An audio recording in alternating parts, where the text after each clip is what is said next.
Greetings. Where do we start? Well, I suppose just a sort of an advisory thing that I'm going to swear, and it is in context. A wonderful channel called Roots, a good friend called Maz. He's put up a video today. I'm trying to remember the title now. Oh yeah, the human condition is fucked, basically. Yeah, I'd agree with that. Do have a listen. It's a wonderful channel. Maz just speaks, I think, for how many of us feel this experience. I was listening earlier to a song by the Human League called The Circus of Death.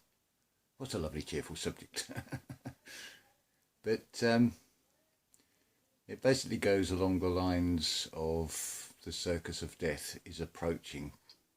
Its pathway is painted in red.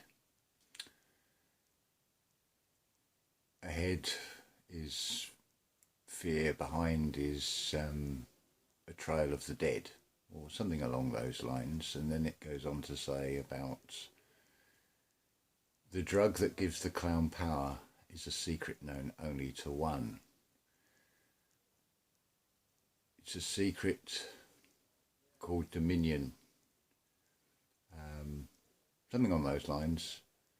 Yeah, the drug that gives the clown power is a secret known only to one. The narcotic that forges their union is a secret here give to none. It's quite interesting. I suppose really I should announce, with of course the very best intentions, that humanity is undergoing an alien invasion. It's been talked about enough by so many channels. I'm seeing some quite bizarre behaviour and accusations and counter-accusations across channels, and speculation of who's controlled and who's not, and I really don't know is the answer to that. What I can tell you is about the alien invasion. So actually, before we even go on to that, you'll notice how panicked and how alarmed I am by this alien invasion. I'm sort of really scared, really worried about the whole thing, as you can probably tell. But yes, returning to Roots channel. She gave a lovely analogy about basically on the lines of a giant saying to a human, giants don't kill giants, but humans are the only species that kill humans. Now I could say I disagree with that and say, well, I can think of it as a snake. I think it's a swimming snake that specialises in eating other snakes as its prey and its food source. But am I right or am I wrong? Is Maz right or is Maz wrong? Well, the answer is yes and no, as Christine on SNC channel has said many times. Because if we put it into biblical terms, who was it in Genesis that named everything?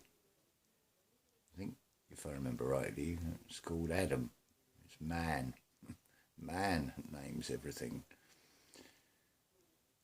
So who categorised everything and decided if it conforms to this or that, it's a reptile or it's a mammal? Platypus comes to mind. A mammal doesn't lay eggs unless it's a platypus. See how that division thing doesn't really work that well. So, yeah, so you can see from that how both can be right, both can be wrong, and it's just perspective on things. It's just an observation, an opinion from myself. So, What else do we want to talk about? I'll offer you a 3 now. So, picture in my left hand is a tablet of some description, a painkiller, shall we say. Now in my right hand is an apple. So, take your pick. Do you want a tablet or do you want an apple? Or, what about what's in the middle? The left hand offers you something, and so is the right hand offering you something. What you need to look at is the foundation of that offering. Would it be fair to say that one is founded on the concept of making a profit? Now, if we take the right path, that's the natural route. Now, I would suggest maybe you want 2 apples for this, because you can cut that apple in half. Now, it depends on if you're going to take the vertical axis or the horizontal axis, but just try it. Open it up and have a look inside. Nature is giving you all the answers there. Depending on which way you slice it is what you're going to see. But the answer's still the same. But now what about this third option? The left hand has given you an option. The right hand has given you the option. You've got a synthetic and you've got a natural. Between that, there is a mind that can decide. And it can also decide to not pick a side, or it can stay in balance and look at both alternatives. Weigh them up, decide if it wants to stay neutral to it, or perhaps even use one of either the left path or the right path to back up what the mind creates. But remember that the heart also has a cellular structure and has a brain, a mind of its own. The one in the dome minion is to be influenced. There's a song that comes to, another song actually that comes to mind by Toya called Angels and Demons. Always touching, but they're you can't see them. They're in the air. You can't see them. I think that's something from, dare I mention, Dr. Seuss, the Cat in the Hat. Funny, really, how everything is going in this reality. So anyway, let's get back to the big news story, shall we? This alien invasion. It's already unfolding. It follows the same pattern as everything else. It's been pushed. So if you mention the word alien, a lot of people are going to think of that classic grey, that sort of 3 foot, 4 foot high thing with the big eyes. Sort of hairless thing. And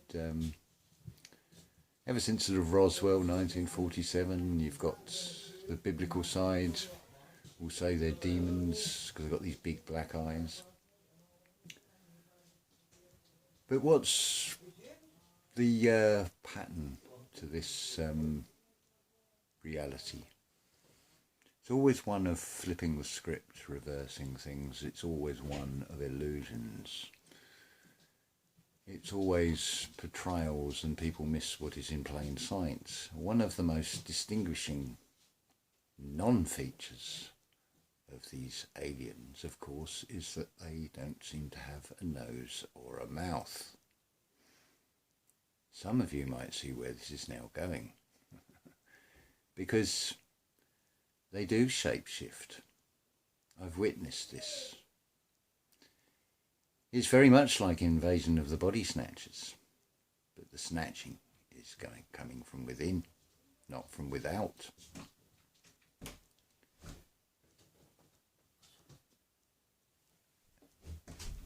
So, you'll see this, you can witness this for yourself. You'll see the morph between this alien with blocked airways, with no mouth and no nose. But then you'll see them change, often when they come out of a building, a store, with bags of shopping. Some you'll see walking around outside, and they've just got this fear in their eyes, no mouth, no nose. Now if we turn to scripture, it talks about getting the camel through the eye of a needle.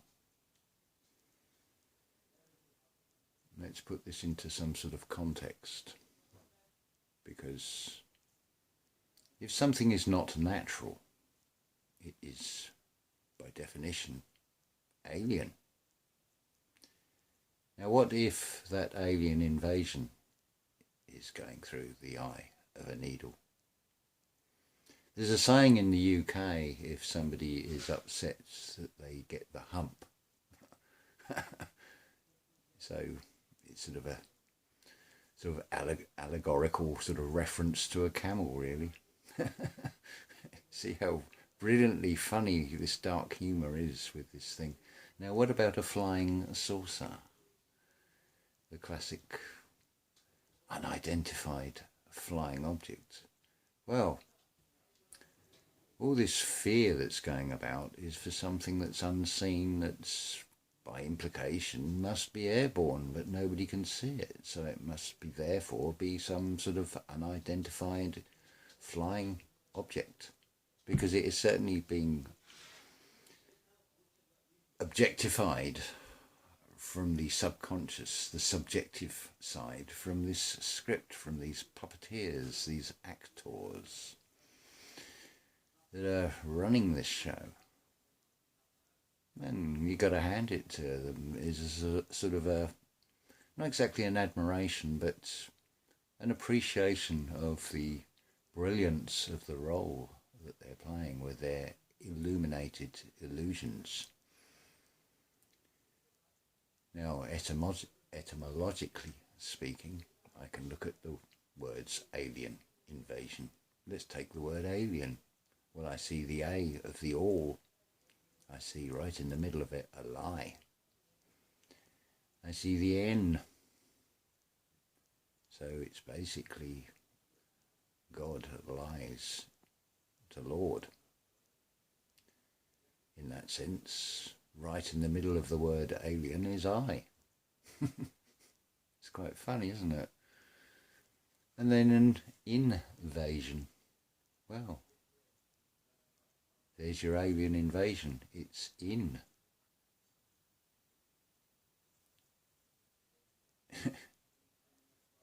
You can evade it, or you can allow it to invade you. It's all these silly illusions. See, this is all about the looshing. This is all about the harvesting. Remember that the Grim Reaper has a scythe. It's all about harvesting. And going back to this business model, do you really think it would be prudent to destroy totally your food source, your energy source, everything in this reality? And outside of this reality is energy. So does it not stand to reason that that is what is being harvested? And what better way to do it than to generate fear of something that you cannot see? And look at the other little sideshows that are being played out. It's a sort of bit of a swab, really. But it's prescribed again. The outcome will be determined by the solution. It could be a final solution. This spiritual path is all about being positive. The test is about avoiding having a positive. See how that is flipped. You see, it's really funny, really. So I thought I'd share those thoughts. And yeah, flying sorcerers. It all comes from source after all. Oh, another point while I think of it. Quite alarming to read about. This affects the Rh negative women and this ROGAM shot. Well, I think it's fair to say that Rh positive and Rh negative blood have been around for far longer than this ROGAM shot. But ROGAM, Rome game, where do all roads lead to? Do you really consider that that is going to be in your best interests or the interests of a child? Because again, it's something synthetic. Why would you need something to fix something that is not even broken? Notice also how, when it's talked about blood types and blood groups, how it's that terminology of positive and negative. In what sense are we talking here? Are we talking like spiritually positive and negative? Are we talking about photographically positive and negative? There's always more than one meaning. Now, in case you're wondering why this video is the way it is visually, it's actually irrelevant to have a screen, but I needed to sort of share this message. But it's one of these horrible newfangled light bulbs that doesn't really go with the dimmer switches, so it does this funny sort of flicker effect. But it is what it is, and it's more about the message I'm trying to share. So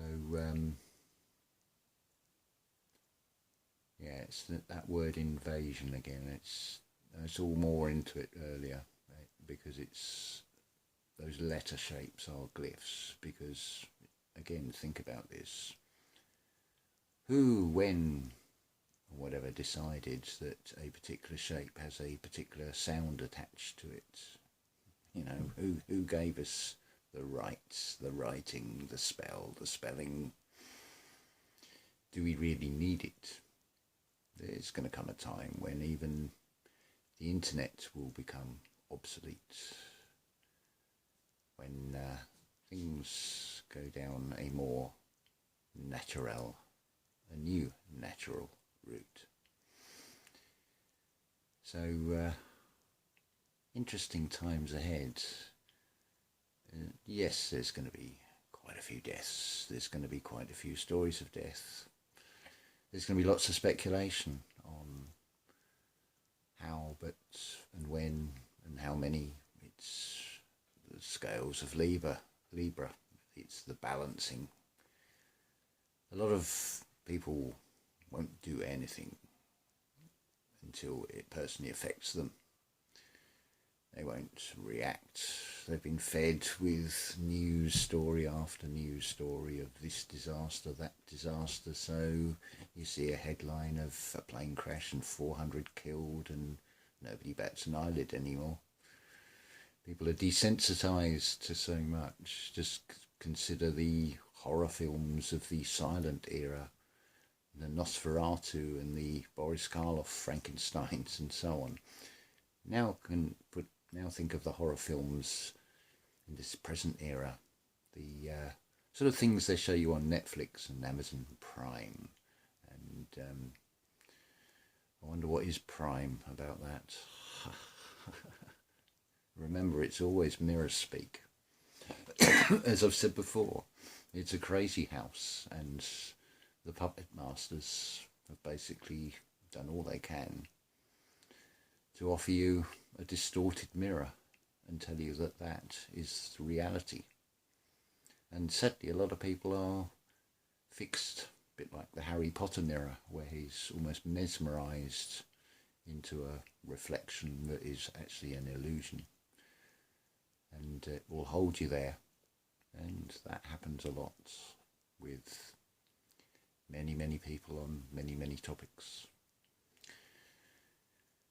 But it's all experience. If I can put it back into the terms of driving, because we are driving ourselves forwards, hopefully, that you are captain of the ship that is driving you forward, and you are plotting your own individual courses. I wouldn't recommend using dividers for that. Anyway, so yes, driving. So you read the book, you get the knowledge of how to drive. Now you need the experience of actually driving, of getting into that car, getting into that vessel, having that experience. And part of that experience is being aware of every other road user, pedestrians, cyclists. Watch out for that child near the ice cream van, and so on and so on. Be prepared for all eventualities. I think it's a pretty good analogy to use, really, because you just take that and put it into everything else in this reality and go from there. It's funny as well, I was talking to Rudy, and if you wanted to sort of reset things, shall we say, you might sort of have a little plan, think, well, I want to keep that, I want to keep that, I want to keep that, I don't want that, I don't want that, I don't want that. So a spring clean, shall we say, a sort of eugenics program being sort of rolled out as part of this alien invasion. Woo. Anyway, so Rudy was saying that apparently there's no castles that go back more than 1,000 years, but before that there were keeps. Well, it's because they wanted to keep them. They were obviously worth keeping. You've got to start somewhere, fortify yourself with a new starting point, I suppose you could say, and sort of build upon that. You might say, that's pretty good, that's left over, I think I'll keep that, and I'll stick new, just like you can get on teeth, I'll stick a new plaque. I can take the credit for it. I didn't build it, it's a nice piece of Freemasonry, really. I can say I built that. It's hilarious, really, isn't it, when you think of it like this, what is revealed. So it's just like tear a few more shreds. You see, when a crime is committed and there's an all lie by, because it's always duality, an alibi, sometimes you start seeing the holes in it. It's the tears in the veil as things start coming apparent. So a parent, it's the mother and the father, the divine union. It's all going on within. But just make sure this thing with the camel and the trying to get through that doorway, just think about, you don't want to import and adopt and absorb many things from that external world, because they will rock your vessel. And rock has several sort of meanings, as the Latin name of Petra, to which you can get petrified, turned to stone, for example, or scared to death, and so on and so on. And don't forget, you have to rob Peter to pay Paul. I wonder where that road would lead. But it's all a facade, it's all actors, it's all playing different parts, stages upon stages on a world stage. Well, it's time we started destroying this world, so we have a nice, calm Earth without all this ridiculous nonsense. But there's that Hydra as well, don't forget. That 13-headed Hydra. It's when one head of this monster turns on another head. And that's basically what humanity does to itself when it can't agree to disagree, and this one has all the right answers or that one has all the right answers, and the truth is known only to one. It comes from experience. It's all within you. So the thing to focus on is making sure there is no internal conflicts. And then everything else externally will just sort of fall into place. It's not about the fall of humanity. If humanity is to rise and become co-creators, and you want to become gods, well, everything falls around you, surely. So all these illusions and things, all these external things outside of myself, well, is there any wonder there's earthquakes? It's the confusion of humanity's collective consciousness is creating it. Remember, it's all energy.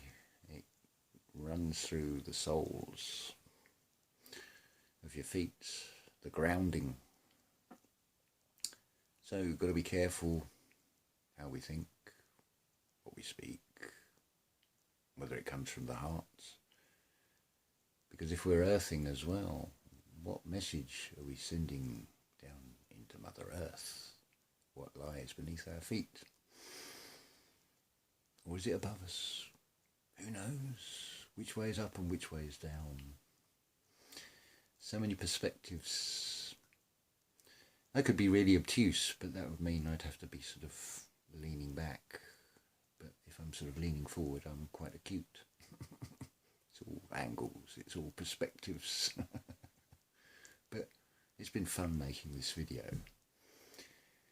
So let's get on to more important things now, like picking which of Jodie O'Brien's wonderful prophecy poetry poems to read. Now I've found the most perfect idyllic setting to read it in. So I will mull that over and pick something appropriate for a future video. I can't say whether it's going to be the next one. I still have the Ultravox songs to do, and the next one, if I remember rightly, is called The Thin Wall. That's a interesting topic in itself. So, yeah, the alien invasion, like everything else, it's just another one of those fear-porn illusions. And there have been those I can think of who've left some fingerprints and spoke about fingerprints of the gods and so on and so on, and how the aliens are having sex with humans and building luxury houses in Switzerland and then having godsons with 4 cans of bed hair hairspray.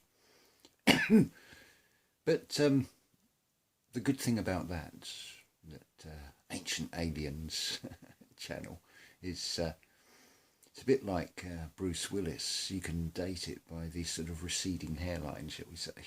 And if you're in the club, you get one of those little insect lapel badges to wear as well. Because it's rather strange that the godson of Van Daniken happens to be the sort of chief presenter. And the rest of the criteria, I think you have to write a paperback on aliens or something, and then you get to do these bits of commentary on the programme, which is where a lot of us all start looking, I think, at one point or another and contemplating the reality and the possibility and of, well, let's face it, if you don't know what it is flying around, of course it's unidentified. I mean, if it's a plane, you can always get the Google app and point it at it and it'll tell you what flight it is. Whether that information is true or correct, I have absolutely no idea, and I don't really care either, to be honest. So, yeah, I think that's it. So just as a reminder, check out Root's channel. Maz is beautiful. The way she says it, it's honest, it's real, and definitely worth giving a bit of time to. And likewise, Essene C, one of the most prophetic words of wisdom in our last video. It's absolutely fantastic. Good grief, we've gone to 30 minutes. Didn't mean to be talking this long. Anyway, ta-ta for now. Aloha, and no point me saying stay safe unless you want to be Schrodinger's cat. Anyway, ta-ta for now.